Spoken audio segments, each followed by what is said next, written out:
Picture yourself in Manchester, 1878. The city's alive with the rumble of trains and the clang of industry. In a gritty railway yard in Newton Heath, a group of workers, lads covered in cold dust and sweat, are kicking a leather ball around during their lunch break. This isn't just a game. It's the spark that lights one of the greatest stories in football. We're diving into the history of Manchester United, a club that rose from these humble beginnings to become a global giant. It's a tale of passion, heartbreak, and triumphs that echo far beyond the pitch. Let's start where it all began, in the heart of industrial England. These railway workers, part of the Lancashire and Yorkshire Railways carriage and wagon department, didn't have much. Money was tight, and their lives revolved around long shifts and hard labor. But they loved football, a sport that was spreading like wildfire across England. In 1878, they formed a team called Newton Heath LYR, short for Lancashire and Yorkshire Railway. They weren't pros. They were mates playing for the love of it, wearing green and gold kits that matched their working-class roots. By 1883, they were taking on local sides like Blackburn Olympic reserves on muddy pitches, often in front of a few dozen spectators. The club was scrappy, local, and fiercely proud, but it wasn't glamorous. They struggled to pay for kit, travel, and even the balls they played with. By the 1890s, Newton Heath was staring down financial ruin, barely able to keep the lights on. The early 1890s were make or break for Newton Heath. Debts piled up, and the club was on the verge of folding. Crowds were small, sometimes just 100 fans, and the railway company wasn't exactly thrilled about footing the bill for a losing team. But in 1902, a local brewer named John Henry Davies stepped in like a hero from a storybook. Davies wasn't just a businessman with cash. He saw potential in this struggling club. Legend has it he got involved after finding a lost dog belonging to Newton Heath's captain, Harry Stafford. True or not, Davies poured money into the club, clearing its debts. He pushed for a bold rebrand, ditching the Newton Heath name for something bigger. Manchester United was born. The green and gold kit gave way to red and white, colors that would soon be known worldwide. With Davies' backing, United moved to a new home in 1910, Old Trafford, a stadium that would become hallowed ground. Back then, it was a modest 80,000 capacity venue, but it was a statement of ambition. The club started to shine, winning their first league title in 1908 under manager Ernest Mangnall. They beat out rivals like Aston Villa with a team of hardworking players like Billy Meredith, a wiry winger who could dance past defenders. In 1909, they added the FA Cup, their first major trophy, after a gritty 1-0 win over Bristol City. But success wasn't constant. The years before World War I were a roller coaster. With United bouncing between brilliance and mediocrity, their finances still shaky despite Davies' help. Yet the seeds of greatness were planted, and Manchester United was starting to feel like more than just a local team. World War I hit Manchester hard, and football took a back seat as players traded boots for boots on the battlefield. When the war ended, United struggled to regain their footing. The 1920s and 1930s were lean years, with the club yo-yoing between divisions. Old Trafford was still their home, but it wasn't the fortress it would become. By the 1930s, they were back in the second division, and financial troubles loomed again. Then came World War II, and with it, devastation. In 1941, Old Trafford was bombed during the Blitz, reduced to rubble by German air raids. The club had to play at Main Road, home of rivals Manchester City, just to keep going. It was a low point, but it showed United's grit. They kept playing, kept fighting, even as their home lay in ruins. In 1945, a man named Matt Busby walked into this mess and changed everything. Busby, a former Liverpool and Scotland player, wasn't just a manager. He was a dreamer. He took over a club with no stadium, no money, and little hope, and he built a legacy. Busby believed in youth, in players who could grow together and play with heart. By 1948, he turned United into FA Cup winners, beating Blackpool 4-2 in a thrilling final. His team, valued at £100,000, a massive sum then, was a mix of veterans and young talents. Busby's vision was clear: attacking football, local lads, and a bond with the fans. The 1950s saw the rise of the Busby Babes, a group of youngsters like Duncan Edwards and Tommy Taylor, who played with a swagger that lit up Old Trafford. In 1956 and 1957, they won back-to-back league titles, and Europe started to take notice. The Busby Babes were special. Players like Duncan Edwards, just 21, but already a giant on the pitch, could do it all: tackle, pass, score. They were the future, and United was chasing European glory, competing in the new European Cup. But on February 6, 1958, everything changed.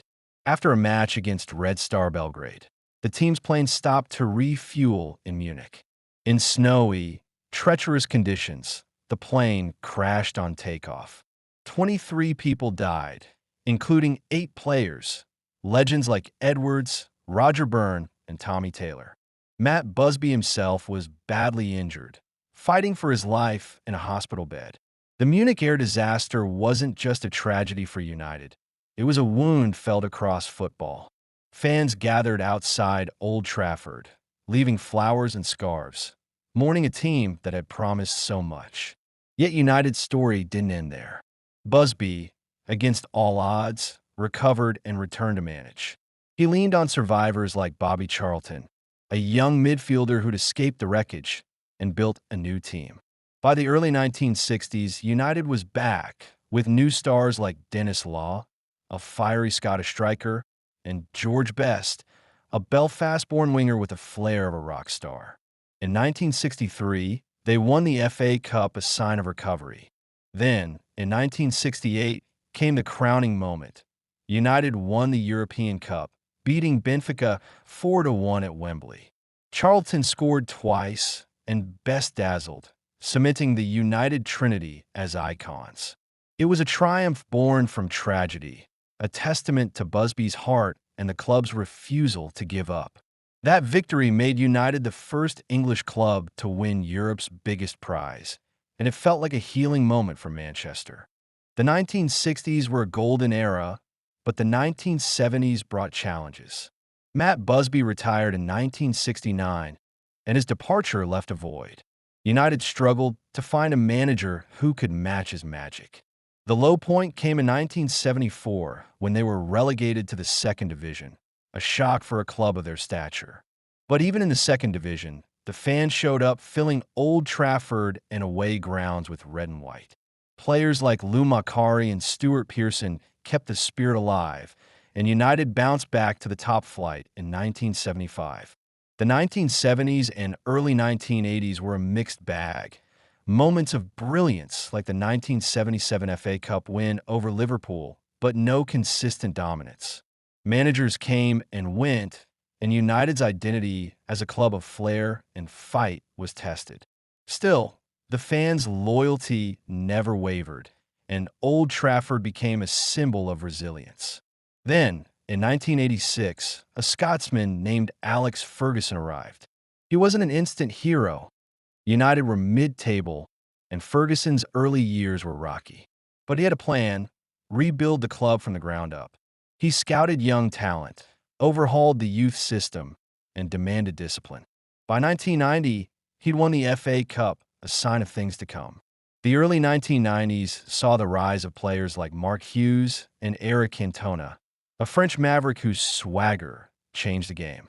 Cantona wasn't just a player. He was a leader, inspiring teammates and fans with his collar-up, chest-out style. In 1993, United won the Premier League, their first league title in 26 years. It was the start of an era that would redefine football, not just in Manchester, but across the world. The 1990s and early 2000s were Manchester United's golden age. Under Alex Ferguson, they didn't just win, they dominated. The class of '92, players like Ryan Giggs, Paul Scholes, David Beckham, and the Neville brothers, came through the youth ranks and became legends.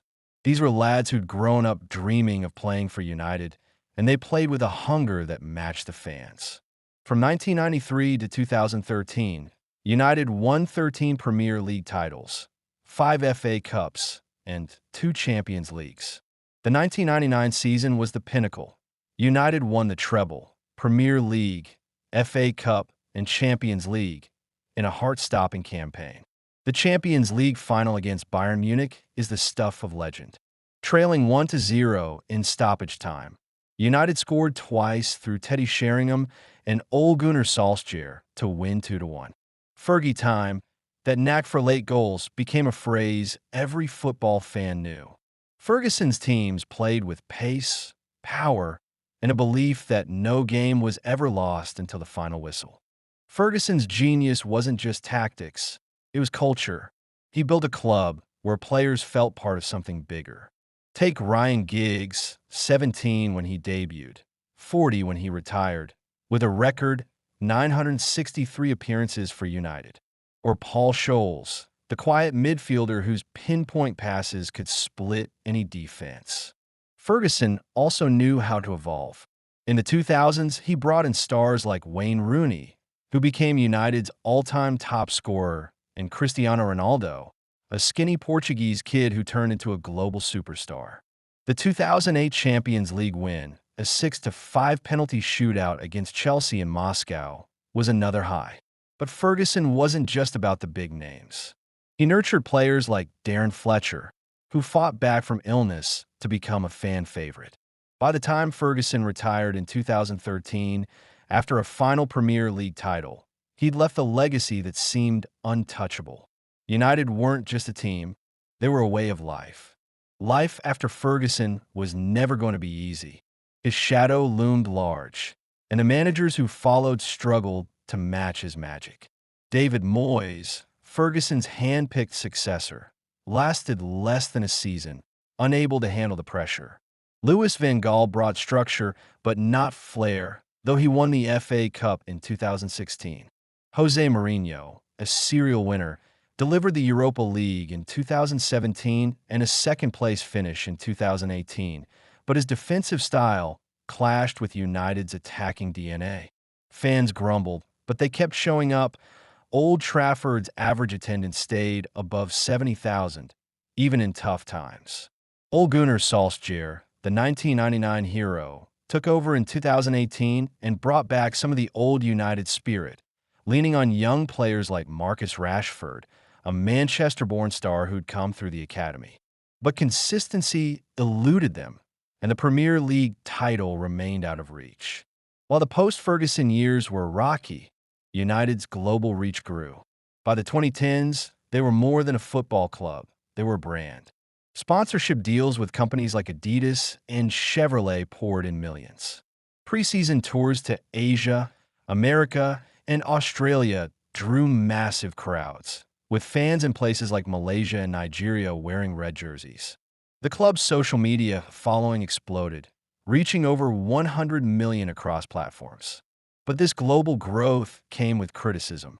Some fans felt the club prioritized profit over passion, pointing to high ticket prices and commercial deals. Yet United never lost their commitment to youth. The academy, built on Busby's and Ferguson's belief in local talent, kept producing stars. Players like Rashford, who scored on his debut in 2016, carried the torch, while others like Mason Greenwood showed promise, despite later controversies. What makes Manchester United's legacy so enduring? It's the trophies, 20 league titles, 3 Champions Leagues, 12 FA Cups, but it's also the stories. Think of the fans who stood by the club through relegation, tragedy, and lean years. Think of Old Trafford, rebuilt after the Blitz, now a 74,000-seat fortress where the Stretford End roars. Think of the Red Devils nickname, born in the 1960s when French fans dubbed United's red shirt players Les Diables Rouges after their fearless play. The club's history is a tapestry of moments. Bobby Charlton's thunderbolt goals, George Best's dazzling runs, Wayne Rooney's overhead kick against City in 2011. There's debate about the exact founding date. Some historians argue 1878 isn't fully proven, but the spirit of those railway workers lives on. United's story is about surviving, dreaming, and always coming back stronger. The history of Manchester United isn't just about the past. It's a living story, written with every match, every goal, every chant. From a railway yard in 1878 to a global stage in 2025, United's journey shows what happens when passion meets perseverance. And that's a story that'll keep unfolding for generations.